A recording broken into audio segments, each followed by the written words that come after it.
అందరికీ నమస్తే అండి.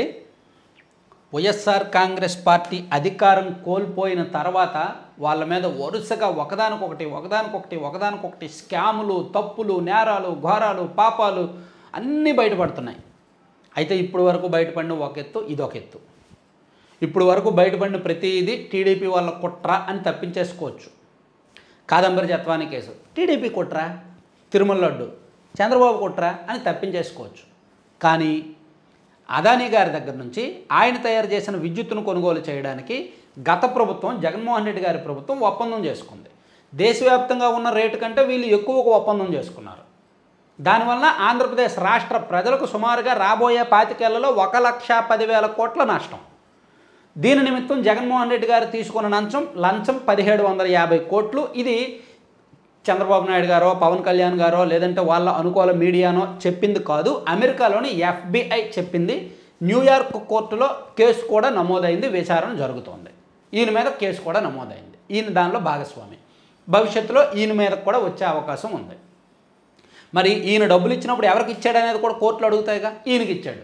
మరి ఈయన మీద కేసు నమోదు చేసి ఈయన మీద ఎందుకు నమోదు చేయలేదని కోర్టులు అడుగుతాయిగా. అలా నమోదు చేసే అవకాశం కూడా ఉంది. ప్రమాదంలో మొత్తానికి జగన్మోహన్ రెడ్డి గారు పొలిటికల్గా ప్రమాదంలో పడ్డారు. 5 ఏళ్ళ అధికారం, ఎంత చేయాలో అంత చేశారు, ఎన్ని చేయాలో అన్ని చేశారు. ఇప్పుడు వరకు చేసినవన్నీ కూడా అది టీడీపీ కుట్ర, ఇది టీడీపీ కుట్ర అని చెప్పేసుకోవచ్చు. దీనిలో టీడీపీ కుట్ర అని అనడానికి కూడా ఉండదు. బహుశా వైసీపీ వాళ్ళు ఒక వెర్షన్ బయటకు తీసుకొస్తే తీసుకురావచ్చు.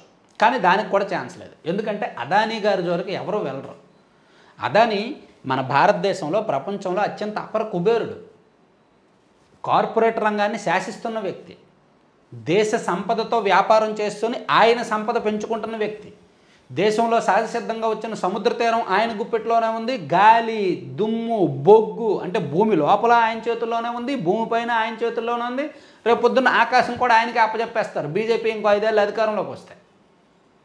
సో అటువంటి వ్యక్తి దగ్గర నుంచి ఈయన లంచం తీసుకున్నాడు అంటే మరి ఇతని జోలికి ఎవరు వెళ్ళరు కదా. టీడీపీ వాళ్ళు కానీ, లేదా జనసేన వాళ్ళు కానీ, ఈవెన్ బీజేపీ కానీ ఎవరు ఇతని జోలికి వెళ్ళరు.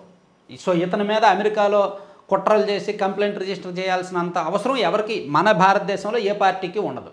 సో అమెరికా వాళ్ళే బయటపెట్టారు. ఎందుకంటే ఇతను లంచాలు ఇవ్వడానికి తీసుకున్న సొమ్ము, వాడుకున్న సొమ్ము అమెరికాలో రిజిస్టర్ అయిన, America New York stock exchange register అయిన కంపెనీల నుంచి ఇతనికి వచ్చింది. సో అందుకని అక్కడ వాళ్ళకు అనుమానం వచ్చి దర్యాప్తు చేసి ఇతనికి డబ్బులు ముట్టాయని చూపి ఇతనికి మొత్తానికి ఈ వ్యవహారం బయటపెట్టారు. సో సాధారణంగా ఎక్కడ ఏం జరిగినా చంద్రబాబు గారు కుట్ర, టీడీపీ కుట్ర అని చెప్పేయడం అలవాటు. మరి దీన్ని ఏమని చెప్తారు?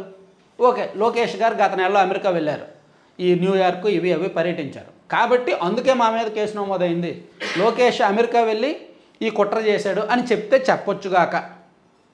అంతిమంగా అది చెప్తే చెప్పొచ్చు. కానీ ఇక్కడ గమనించాల్సిన పాయింట్ ఒకటి ఉంది. లోకేష్ గారు వెళ్ళారు కానీ అదానీ మీద కేసు నమోదు చేసేంత రిస్క్ చేయరు.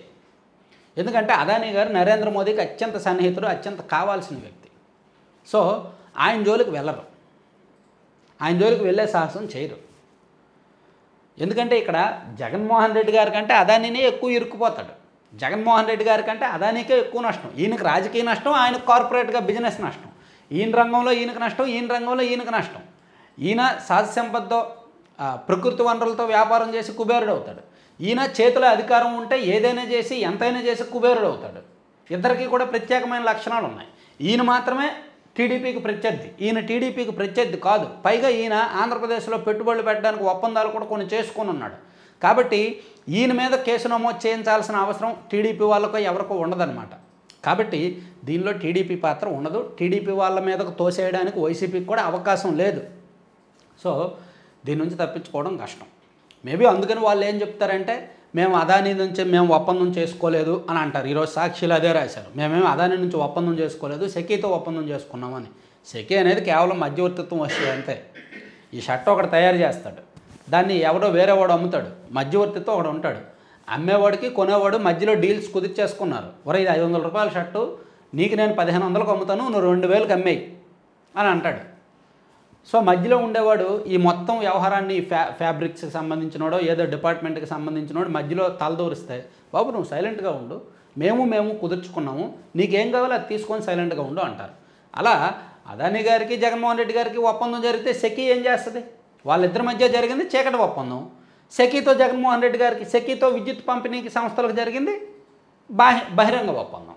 ఈ బహిరంగ ఒప్పందానికి జరగడానికి ముందు చీకటి ఒప్పందం జరిగింది. సో ఇక్కడ ఎఫ్బిఐ తేదీలతో సహా చెప్పేసింది వీళ్ళిద్దరూ ఎప్పుడెప్పుడు కలిశారు, కలిసినప్పుడు ఏ కోడ్ భాష మాట్లాడుకున్నారు, ఈ అదానీ గ్రూప్లో వీళ్ళ భేటీకి సంబంధించిన వ్యవహారం ఎలా బయట పెట్టారు, ఇదంతా కూడా బయటకు వచ్చిందనమాట. సో దేశం మొత్తం మీద 2029 కోట్ల లంచం ఇస్తే అందరు సీఎంలకి కలిపి కేవలం మన ఆంధ్రప్రదేశ్ సీఎం గారికి, మాజీ సీఎం గారికి మాత్రమే 1750 కోట్ల లంచం ఇచ్చారంట. ఎంత పెద్ద వ్యవహారమో చూడండి. సో ఇది వైసీపీకి గండం, ఒక పెద్ద గండం. ఇప్పుడు వరకు వచ్చిన గండాల కంటే ఇదే పెద్దది. దీని నుంచి బయటపడడం దాదాపుగా కష్టం. దీని నుంచి వాళ్ళు డైవర్షన్ కోసం ఏదో ఒకటి చేస్తే చేయాలి, చేసిన జాతీయ స్థాయిలో డైవర్ట్ అయితే చేయలేరన్నమాట. Thank you. చూడండి ఇద్దరు ఎలా ఉన్నారు.